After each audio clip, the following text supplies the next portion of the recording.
আমার নাম নীলা, কিন্তু আমার সার্টিফিকেট আর জন্ম নিবন্ধনে লিলু দেওয়া, যার অর্থ আত্মা বা রাক্ষস। এই নামটা কি আমার জীবনে খারাপ প্রভাব ফেলতে পারে?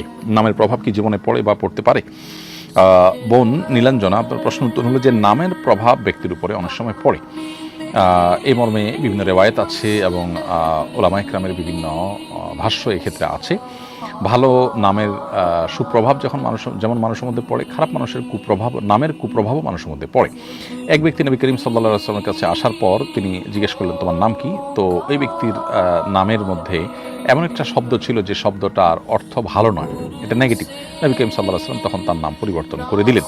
তো এখান থেকে বোঝা যায় যে নামের প্রভাব মানুষের মধ্যে আছে। যে ব্যক্তি এসেছিলেন এবং তার নাম নবী জিজ্ঞাসা করেছিলেন, তার নাম ছিল হাজান। হাজান মানে হলো পেরেশানি। তো একটা মানুষের নাম যখন পেরেশানি হয়, এটার প্রভাব তার জীবনে পড়ে। নবী সাল্লাল্লাহু আলাইহি ওয়াসাল্লাম তখন তার নাম চেঞ্জ করে বললেন, তুমি সাহাল, সহজ, তোমার নাম হাজান নয়।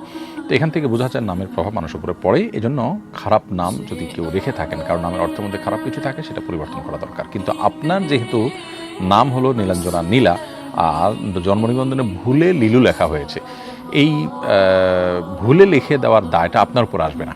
এটা যদি কারেকশন করা যায় আপনি কারেকশন করবেন, যদি না করা যায় তাহলে আপনার নাম তো নীলা বা নীলাঞ্জনা এই নামেই আপনি পরিচিত এবং এই নামটা আপনার।